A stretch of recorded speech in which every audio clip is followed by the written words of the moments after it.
Sur le plan politique, c'est du jamais vu en Israël.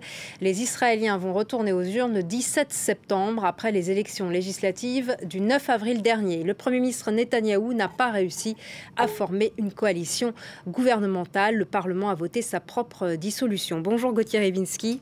Oui. Netanyahou risque-t-il d'être rattrapé par la justice avant la prochaine élection? Alors écoutez, tant qu'il est, j'allais dire, en instance de pouvoir former un gouvernement, ça veut dire tant que le président Reuven Rivlin n'a pas appelé quelqu'un d'autre, et pour cause, il ne pourra pas le faire puisque le Parlement s'est autodissous, eh bien, Netanyahou ne risque rien. On peut même dire que il y a une constante assez surprenante en Israël.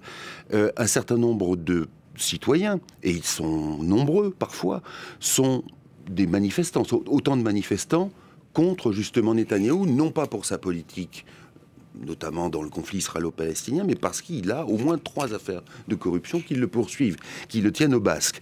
Et à partir de là, on s'est toujours demandé pourquoi ce mouvement de protestation contre Netanyahou ne trouvait pas de résonance et d'incarnation ou d'illustration dans les urnes. C'est simplement que Netanyahou arrive à chaque fois à faire comprendre que d'une certaine manière, lui décharge tous les citoyens israéliens qui le souhaitent de la plupart des problèmes qui sont avant tout aussi des problèmes philosophiques et de réflexion, et que tant qu'il est là, eh bien, les Israéliens sont... Mon Dieu, eh bien, il faut bien faire avec, et on passe par pertes et profits, c'est le cas de le dire, les turpitudes ou les frasques supposées de Netanyahou. Donc ça veut dire que tant qu'il... Et c'est pour ça qu'il a préféré, d'ailleurs, que la Knesset se dissolve elle-même, pour ne pas avoir à repasser par le président, parce qu'à ce moment-là, le président Rivlin aurait pu dire « Eh bien, je choisis quelqu'un d'autre ». Et on sait, par exemple, qu'au sein du Likoud, il y a des personnages comme Gideon Sa'ar, et il y en a d'autres, qui n'attendent que le moment de pouvoir croquer Netanyahou. Quel est le jeu d'Avigdor Lieberman en ce moment?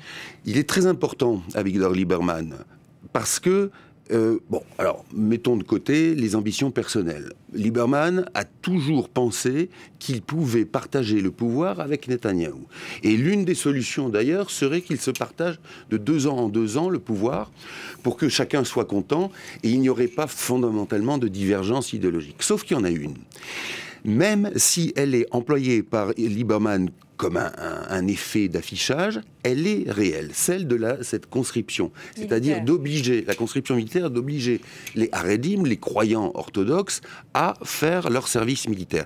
Et là, ça n'est pas anodin, parce qu'en Israël, cette égalité correspond à ce que l'on a dit au départ, après la naissance de l'État hébreu, à propos d'une égalité devant l'impôt du sang, c'est-à-dire devant ce que doit produire Israël en termes de défense face à ses ennemis, et de pouvoir aussi considérer que tous les citoyens sont égaux, y compris justement dans l'adversité. Alors jusqu'à présent, il y a eu des tentatives, il y a eu ce qu'on appelait les yeshivot esder, qui sont des académies pré-militaires, mais le service militaire en tant que tel échappe, ou plutôt les Haredim y échappent.